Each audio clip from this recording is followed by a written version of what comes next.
네. 네 가지 글자가 써 있었는데요. 네. 맨 앞자가 나자인데 이것은 같은 구치소 내에 혹은 그 범죄에 공범이 있다는 뜻을 의미하고 네. 나머지 세 자리가 좀 굉장히 지금 낯선 지금 한글로 되어 있습니다.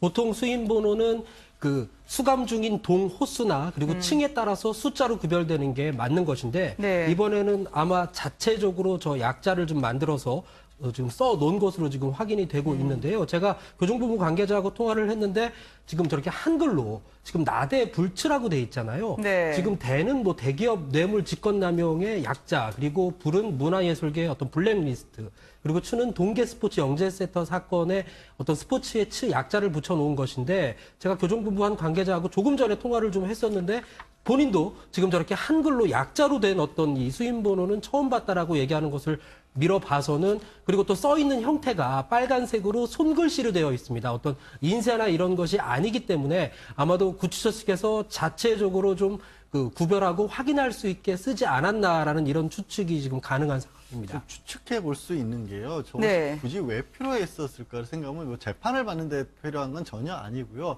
아마 박 전 대통령이나 최순실 씨 같은 경우나 다 굉장히 여러 가지 혐의 사실을 받고 있지 않습니까? 박 전 대통령은 18가지고 그러다 보니까 공범 관계에 있는 사람들도 좀 엇갈리는 경우들이 많이 있을 것 같아요. 그러니까 네. 공범들은 원칙적으로 구치소 내에서 마주치지 않도록 해야 되는 게 원칙인데, 그러면 누가 어떤 재판에 있어서 어떤 혐의에 있어서 공범인가를 구치소 측에서는 아마도 관리 차원에서 좀 알아야 할 필요는 있을 것 같습니다. 그래서 이제 편의상 분류하기 쉽도록 하기 위해서 예를 들어서 조윤선 전 장관 같은 경우 블랙리스트와 겹치고 이런 부분들의 표시 때문에 아마 저렇게 빨간색으로 붙인 것으로 보이고, 네. 저도 사실 처음 봤습니다. 저렇게 빨간색으로 쳐놓은 것은. 2달여 전까지는 국가원수였던 인사가 수갑을 찬 채 호선버스에서 내렸습니다. 오는 동안은 경호가 전혀 지원이 되지 않았죠. 당연히 격세지감을 느꼈을 것 같습니다. 권력 무상도 박 전 대통령 머릿속을 스쳐갔을까요? 네, 아무래도 그럴 수밖에 없을 것 같습니다. 구치소에서부터 시작해서 네. 결국 이제 서울중앙지검까지 오는 과정,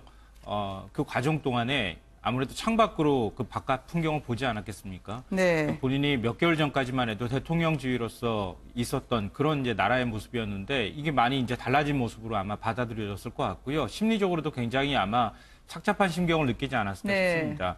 이번에 이제 경호 문제 같은 경우에는 지난번에 구치소로 이동하거나 그럴 때는 경호실에서 사실 경호를 담당을 했었는데, 그래서 이번 같은 경우에는 사실 구치소 쪽에서 담당을 했습니다. 그래서 청와대 경호실에서 경호 네. 문제에 손을 지금 뗀 상태거든요. 그리고 경찰에서 직접 경호를 맡은 것도 아니고 이 협조 요청을 받아서 경찰에서 경찰차라든가 아니면 네. 경찰 오토바이를 지원을 했다고 합니다. 아마 앞으로 이제 많으면 한 4차례 일주일에 이제 그 재판을 진행을 하는 이런 상황이 될 텐데 이런 식으로 경호가 계속 이루어지지 않을까 싶습니다. 네. 권력은 교체가 됐습니다. 그리고 박 전 대통령 구치소 앞을 늘 새카맣게 채웠던 지지자분들도 오늘 오기는 했는데요. 과거 같지는 않았습니다. 분명히 차이가 느껴지는 대목이었는데 일단 법원 앞으로도 태극기 집회 열리긴 했었습니다. 그 장면으로 먼저 모시겠습니다.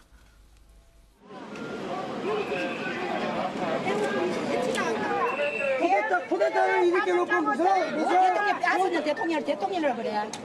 뭐 때문에 저렇게 만든 거야? 대모도 하나 못 막으면서.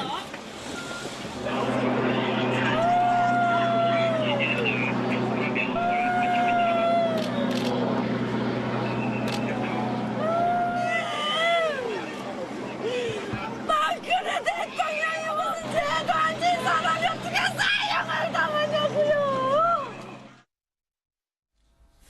울부짖고 오열하는 모습을 종종 볼 수가 있었습니다. 오늘도 많은 시민들이 거리에서 박 전 대통령이 법원에 출석하는 모습을 보면서 이런저런 말씀들, 감회 어린 이야기들이 있었을 것 같아요. 일단 공통적으로 재판을 지켜본 시민들의 반응은 네. 일단 그 표정에서는 굉장히 무거운 것이 보였다는 네. 것이 현장 취재기자의 전언입니다. 먼저 18가지 혐의를 모두 부인하는 어떤 이런 모습에서 화가 났다라는 시민들도 있었고, 동시에 안타깝고 답답하다라는 의견도 있었습니다. 또 이 공정한 상태에서 재판을 하겠다, 이 백지 재판을 하겠다고 이 재판장이 말을 했었는데 그 부분에 상당히 공감이 가면서 죄가 있으면 벌을 받아야 하는 것 아니냐라는 느낌을 받았다는 시민들도 있었고요. 한 시민은 중학생인 조카와 함께 찾아왔습니다. 오늘 학교를 안 가고 학습 신청을 내고서 왔는데 네. 아마 그만큼 역사적인 현장을 보여주고 싶었다는 의미가 될 텐데 아마 이 어린 조카도 많은 것을 느낄 수 있었다라는 이야기를 들을 수가 있었고 또 어떤 분은 굉장히 대한민국 국민으로서 조금은 부끄러운 모습을 볼 수 있었다라는 반응도 있었습니다. 하지만 이 박 전 대통령의 외모를 보고서는 그래도 많이 좀 수척해지고 이 자잘못을 떠나서 대통령이 저렇게 초라한 모습으로 법정 앞에 선 것 자체가 마음이 아프다라는 의견도 있었습니다. 네. 지지단체 모임은 앞으로도 좀 계속은 되겠지만 숫자는 많이 줄어들 것으로 예상할 수 있습니다. 왜냐하면 아무래도 이제 정광용 박성호 회장과 다른 몇 사람이 지난번 탄핵 가결 결정 이후에 굉장히 격렬한 시위를 하는 과정에서 희생자까지 만들었지 않습니까? 네. 그에 대한 책임을 경찰이 지금 묻고 있어서 일부러 구속영장까지 청구할 방침이라고 하고 또 탄핵 결정 이후 또 구속까지 되면서 시간이 좀 흐르면서 지지단체들 내부에서도 서로의 의견 때문에 약간 충돌이 있고 뭐 자금을 일부가 마음대로 유용했다는 사실 때문에 고소고발까지 이어지고 있는 상황이라서 네. 과거처럼 많은 숫자가 모이기는 힘들어 보입니다, 앞으로는. 근데 좀 하나 경계할 사실이 있는데요. 네. 자꾸 박근혜 전 대통령을 두고 정치적으로 좀 활용하려고 하는 움직임들이 있는데 그런 건 좀 하지 않았으면 좋겠다 이런 생각이 듭니다. 네. 지난 대선 기간 동안에도 새누리당 조원진 후보가 박 대통령을 병원에 데려가지 않고 지금 목숨이 위태로운 상태다 이런 식의 얘기를 했거든요. 근데 오늘 막상 이제 법정에 출두하는 모습을 보니까 전혀 이제 그런 것하고는 거리가 멀다는 사실이 이번에 이제 53일 만에 확인이 됐는데요. 네. 아직도 자유한국당 내부나 뭐 일부 이제 보수 진영 내부에서 박근혜 전 대통령을 두고 정치적으로 자꾸 언급하고 또 박 전 대통령 지지자를 좀 규합하거나 결집하려고 하는 움직임. 그걸 정치적으로 활용하려고 하는 그런 움직임들을 보이고 있습니다. 네. 이제 좀 그렇게 하지 않았으면 좋겠고요. 사법적으로 이미 뭐 우리가 완전하게 판결을 내린 것이 아니고 형이 확정된 것도 아니고 지금 법적으로 사실 유무를 다투고 있는 상황이니까 이런 문제에 좀 집중하도록 두는 것이 일단은 맞다 이런 생각이 듭니다. 전두환, 노태우, 이 전직 대통령들 부끄러운 대한민국의 자화상이 되풀이된 그 역사가 담긴 법정으로 향하고 있는 박 전 대통령의 모습을 보고 계십니다. 지금 보고 계신 장면은 이제 재판이 끝나고 호송차에 올라갔던 모습이었는데요.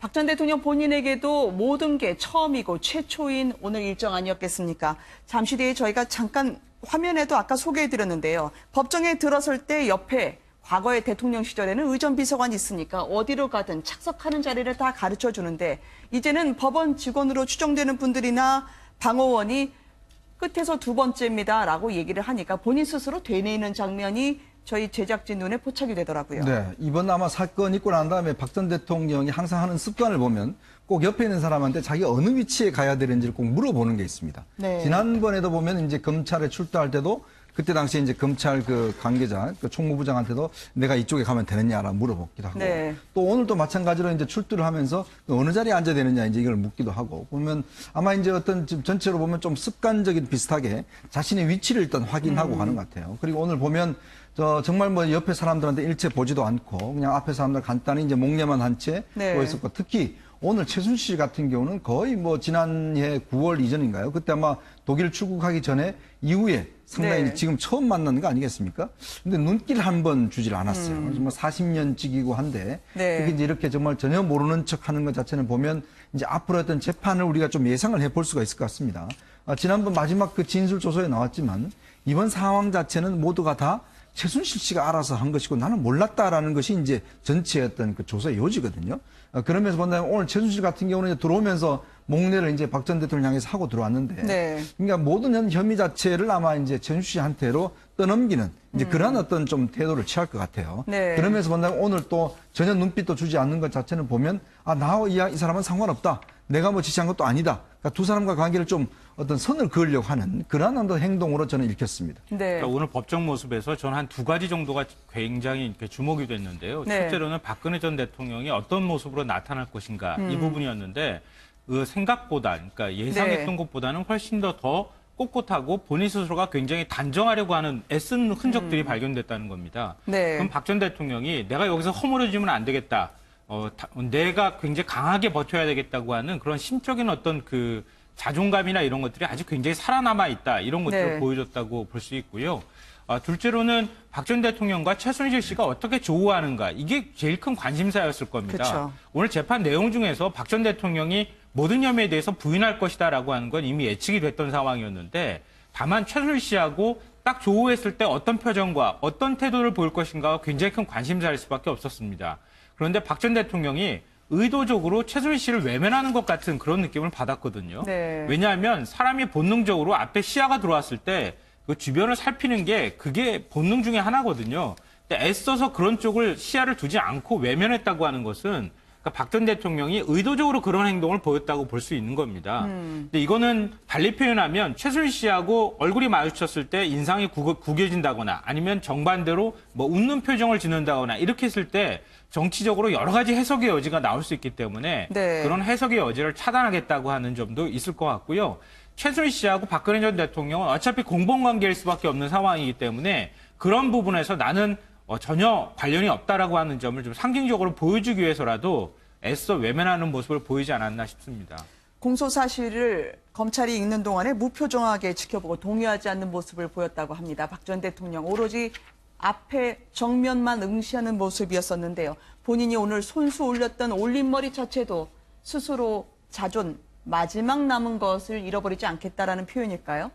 그렇게 지금 해석하는 이야기들이 참 많은데요. 사실은 취재진들도 오늘 박근혜 전 대통령이 호송차에서 내려서 어떤 모습으로 그 얼굴을 드러낼지가 네. 굉장히 관심사였습니다. 그래서 애초에는 이 올림머리에 필요한 이 실핀, 이 금속 재질이기 때문에 이 반입이 안 되기 때문에 아마 머리를 내린 모습으로 오지 않을까라고 예상한 취재진들도 참 많았는데 네. 차에서 내렸는데 의외로 올림머리 형태로 내려와서 굉장히 놀랐다. 취재진도 그런 얘기를 전했고요. 그때 당시 급하게 이제 기자들이 여기저기 확인을 한 겁니다. 도대체 어떻게 올림머리 형태의 스타일로 지금 머리를 하고 왔을까. 그래서 확인을 했더니 이 1,660원짜리 이 집게 핀으로 뒷머리를 이제 짚은 다음에 네. 나머지 머리는 이 머리핀 3개로 고정을 했는데 개당 390원짜리라고 지금 교정강국에서 확인을 해줬고요.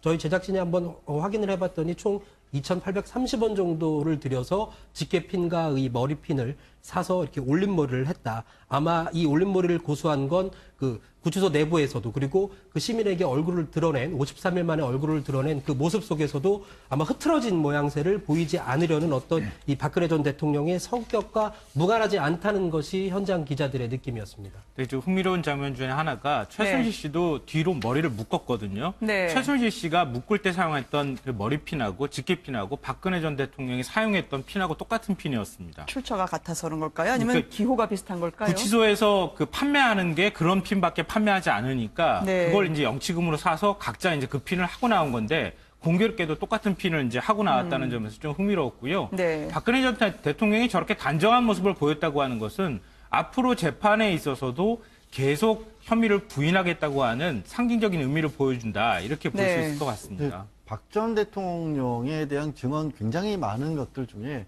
공개적인 자리에서 단 한 번도 흐트러진 듯한 그러니까 편한 자세를 보여주지 않는다라는 거죠. 뭐 국회에서 네. 국회의원 시절에 의정활동할 때도 심지어 의자에 기대지 않는 모습을 본 적이 없다. 본인이 승용차를 타고 가면서조차도 등받이에 웬만하면 잘 안 기댄다라고 하는데 오늘도 그런 자세를 유지를 했어요. 그러니까 뭐 말씀들 하시신 것처럼 정치적으로 무죄를 계속해서 주장하는 것일 수도 있고 어떻게 보면 평생 동안 이미 이제 대통령 시절에 박정희 전 대통령 시절부터 퍼스트레이디의 역할을 했던 그런 것들이 몸에 배서 그런지 모르겠는데 그런 어떤 꾸며진 모습들 때문에 결국에는 그게 이어지다가 오늘날의 어떤 불행한 일까지 맞게 된 거 아니겠습니까? 네. 저는 이제는 좀 자연인다운 모습도 물론 뭐 여성으로서 단정하고 이런 외모를 넘어서서 조금은 이제 자신을 보여주는 모습도 좀 보기를 기대하고 있고 무엇보다 이제 재판을 일주일에 3번씩이나 받아야 합니다. 당장 내일 모레는 단독으로 오고 네. 이 판사들도요 하루 종일 법대에 앉아 있는 거 굉장히 고통스럽거든요. 이게 그렇게 앉아서 재판을 받는 것 자체가 물리적, 육체적으로도 힘이 들어가는데 언제까지 저렇게 꼿꼿함을 고집을 할지 좀 인간적으로 걱정스럽기도 합니다, 사실은.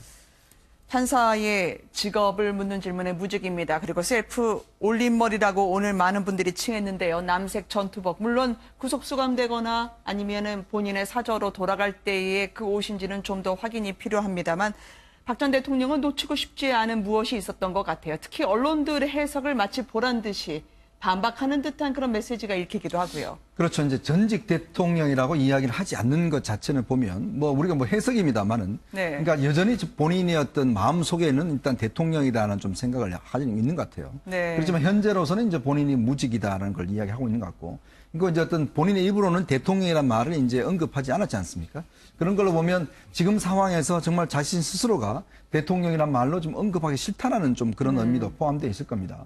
그러면서 본다면 아마 박 전 대통령의 심경 자체가 보면 최근에 보면 모든 신문과 뭐 방송을 다 끊었다고 하는 거 아니겠습니까? 네. 그냥 문재인 대통령 취임 이후에 여러 가지 뭐 세상 소식 자체를 다 끊고 살았다는 하는 거 보면 결국 이 상황 자체가 만들어지고 새로운 정권에 출범했는데 네. 그걸 뭐 심적으로 도저히 뭐 받아들이기가 좀 힘들지 않겠는가? 또 그리고 이제 본인의 마음도 아마 본인 스스로가 아마 대통령의 입이 나왔으면 굉장히 좀 마음속으로 좀 뭔가 뭐 울컥한 것도 있을 거예요. 왜 이 네. 상황까지 왔는가라는 것들. 그리고 또 보면은 그전에 항상 이제 지금 이제 그 판사나 변호사나 이런 분들이 보면 뭐 전 대통령님 이렇게 이제 오늘 다 칭했거든요. 이제 그럼에도 불구하고 본인은 끝까지 본인 입으로는 대통령이란 말을 오늘 사용하지는 않았습니다. 네. 인적신문 할 때 좀 흥미로운 얘기가 박 전 대통령의 주소지를 물었을 때 강남구 삼성동이라고 답변을 했습니다. 네. 그러니까 지금 내곡동으로 다 이사했다는 걸 온 국민이 다 알고 있는데 왜 삼성동이라고 주소를 얘기했을까? 근데 이게 좀 납득이 잘 안 되는 게 네. 박 전 대통령이 이사를 할 때 삼성동 주택을 67억 원에 팔았습니다. 그리고 내곡동 주택을 28억 원에 샀거든요.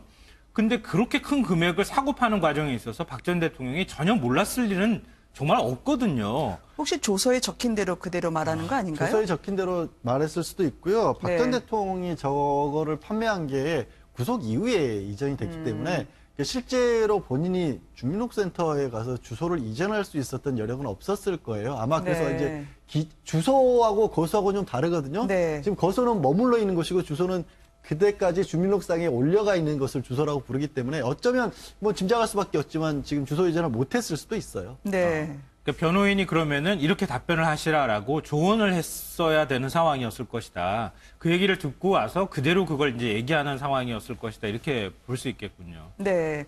오늘 이 재판장에는 또 한 분의 인사가 눈길을 끌었습니다.